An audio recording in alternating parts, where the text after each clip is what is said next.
Welcome back to the deep dive. You know how we do it? We grab stuff listeners suggest and really pull out the core ideas for you. You get to the good stuff fast. Exactly. So today we're diving into the 5-second rule by Mel Robbins. The full title is Transform Your Life, Work, and Confidence with Everyday Courage. Quite a promise. It is, yeah. And this deep dive is perfect if you're thinking, okay, sounds interesting, but maybe I don't have time for the whole book right now. Right. You want those aha moments, the practical bits.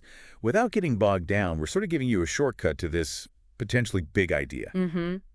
And the core idea itself, it's deceptively simple, really. So lay it on us. What is the 5-second rule, fundamentally? Okay, so basically, whenever you have an instinct, an urge to act on a goal could be anything, big or small. You've got 5 seconds. 5 seconds. To do what? To physically move. You count down, 5, 4, 3, 2, 1, go. And you move. Get up, speak up, start typing, whatever it is. And if you don't move in those 5 seconds, well, that's when your brain kicks in with all the usual suspects. Fear, anxiety, excuses, doubt. You name it. It kills the impulse.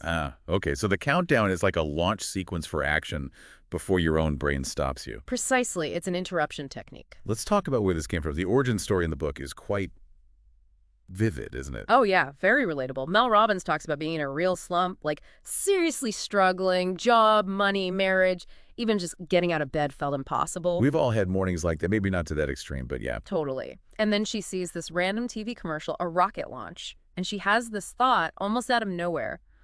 What if I just launched myself out of bed like that tomorrow? 5, 4, 3, 2, 1. Wow. Okay. A rocket launch. Yeah. Sounds a bit silly. She admits it. But she was desperate. So the next morning, her alarm goes off. She feels that dread, that, no. But she forces herself. 5, 4, 3, 2, 1. And she stands up. And it worked. Just like that. It did. She was shocked, actually. But that one small act of, well, forcing herself to move using this countdown, it started something. It broke the pattern. So it wasn't some grand theory. It was born from a moment of just needing something to work. Exactly. Necessity, or maybe desperation being the mother of invention here, it shows how a simple, almost accidental tool can lead to massive change. Okay, so let's break down the rule itself a bit more, the mechanics. Hesitation, 5, 4, 3, 2, 1, move. Yeah. Why the backward count? Why not forward? Good question. The backward counting is key. It requires focus, right? You can't just zone out. It shifts your mental gears.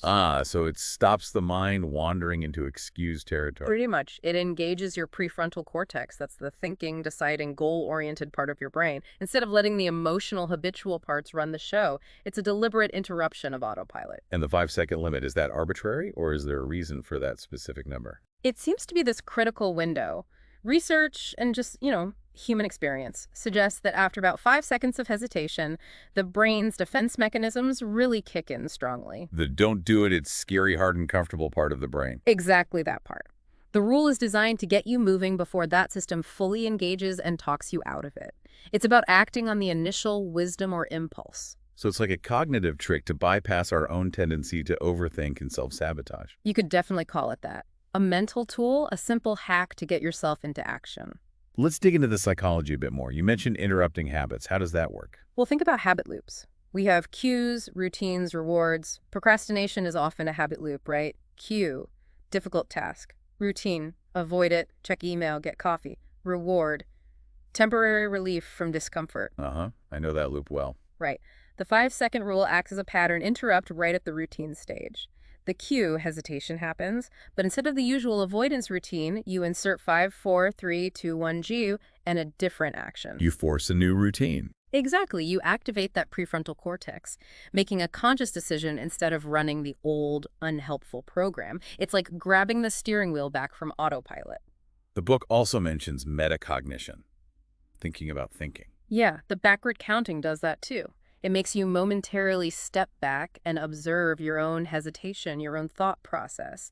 Instead of just being swept away by the feeling of, I don't want to, you're engaging a higher level of thought to override it. So you're not just reacting emotionally, you're choosing deliberately. Precisely. And a really important distinction the book makes is about courage versus confidence.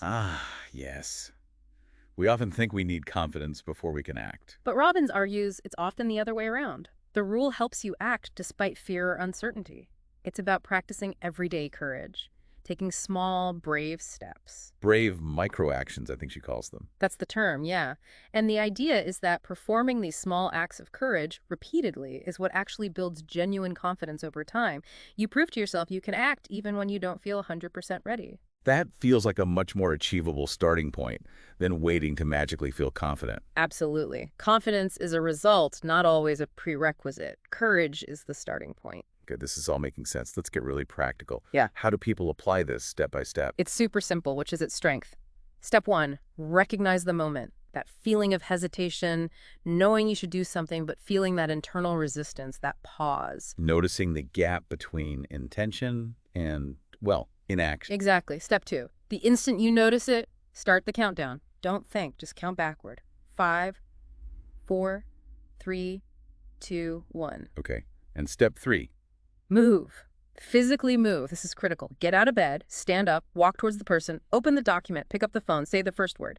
Something physical that breaks the inertia and aligns with the goal. It doesn't have to be the whole task, just the first physical step. Yes, just the activation energy. Get moving. Okay. But the rest often follows more easily once you've broken that initial barrier. Can you give some concrete examples? Like, when would you use this? Oh, loads of situations. Feeling resistant to starting work.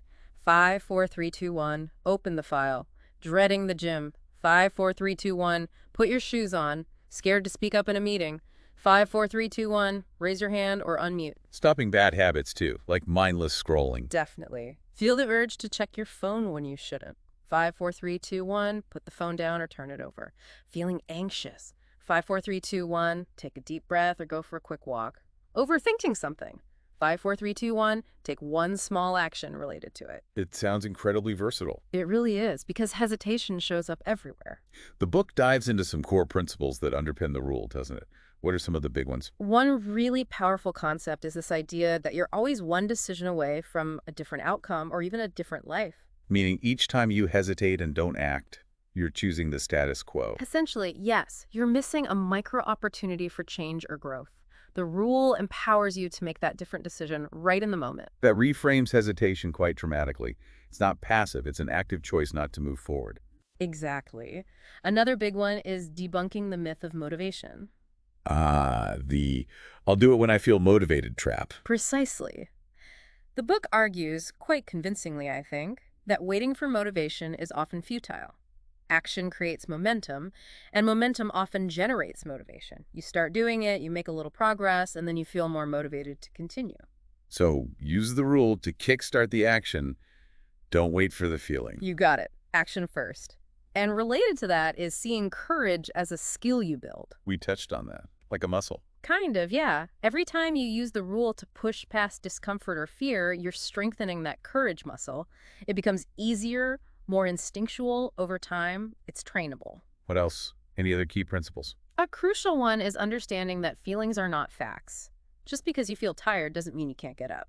Just because you feel anxious doesn't mean you can't make the call. Separating emotion from capability. Yes. The rule helps you act based on your goals and values, not just your fleeting feelings. Don't let temporary discomfort dictate your actions. That's huge.